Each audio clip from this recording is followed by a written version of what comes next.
Hello LEGO fans, welcome back to LEGO 48. Years ago, I decided to augment my GBC displays at big shows with these little signs that provide spectators with additional information. While the signs themselves are printed, I wanted the mounts and frames to all be LEGO. The first version worked okay, but I've decided to upgrade them before this year's Brickworld show in Chicago, and I'm going to show you how I make them. The fundamental idea for these signs is to have a mount made of modified tiles, those that have studs on three sides. I can put two of them together, and then I have a flat space in the middle with a single row of studs all the way around the outside as a border. Then I'll print the sign on my own printer, punch out holes for the studs, lay it down on the back plate, and hold it in place with tiles pressed onto the studs. Okay, that's not quite as trivial as it sounds, but here's how it works. First, we need to know the physical dimensions of our tiles, as well as the diameter and spacing for the studs. My reference for that is this diagram from Bricks and Tips. Each stud is 4.8 millimeters in diameter and centered inside an 8 millimeter by 8 millimeter square. Since I started with a pair of 12 by 6 tiles, my sign space is 12 by 12. Or 96 millimeters square.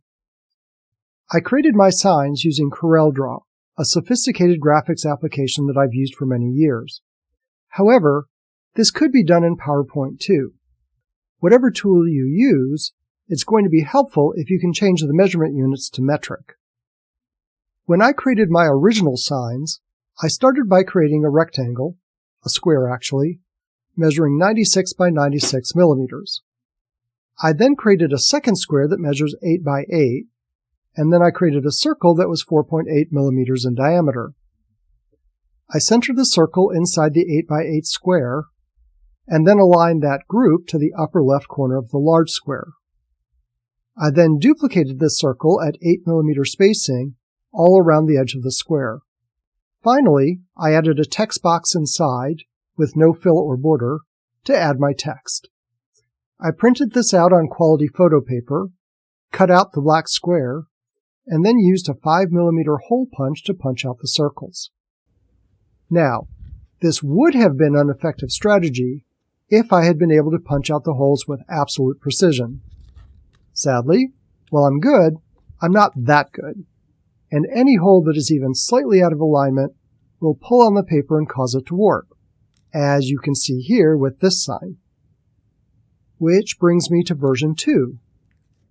For the new signs, I'm going to reuse the 12 by 6 tiles that I already have, but I'm going to lengthen the signs by 4 studs by inserting modified 4 by 4 tiles with studs on one edge.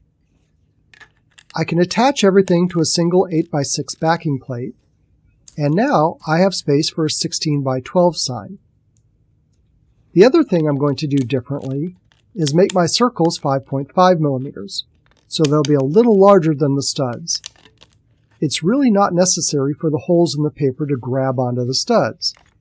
With larger holes, there will be some slack for the paper to move around until I add the border tiles, which will then hold the paper in place. The easiest way to do this in PowerPoint is to start with the first circle in the upper left corner, and then I'll press Ctrl D to duplicate the circle 15 times.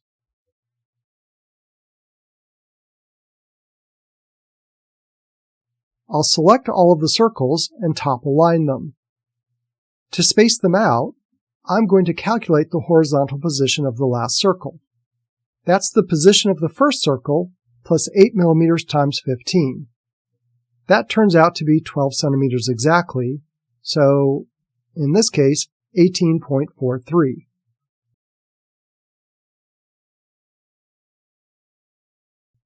With the first and last circles in the correct locations, I can select all of the circles and use the spacing function to evenly distribute all 16 circles.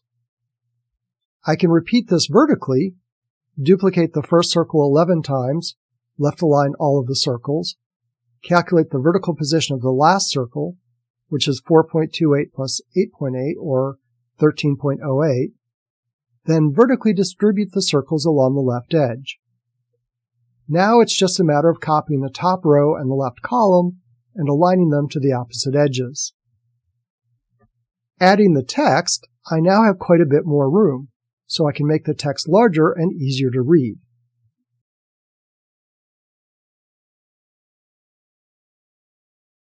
How much more room am I getting? Well, if you calculate the total studs, I'm going from 12 wide to 16 wide, which is only 33% more. But that's misleading. The text area is inside the borders, which didn't change in width.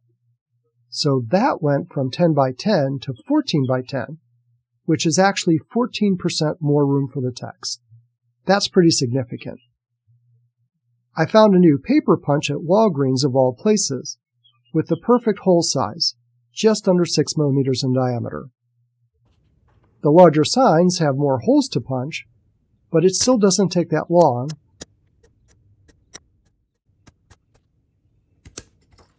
And after laying it on the backing plate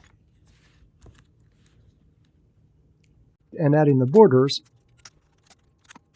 I now have a new sign that looks better than ever.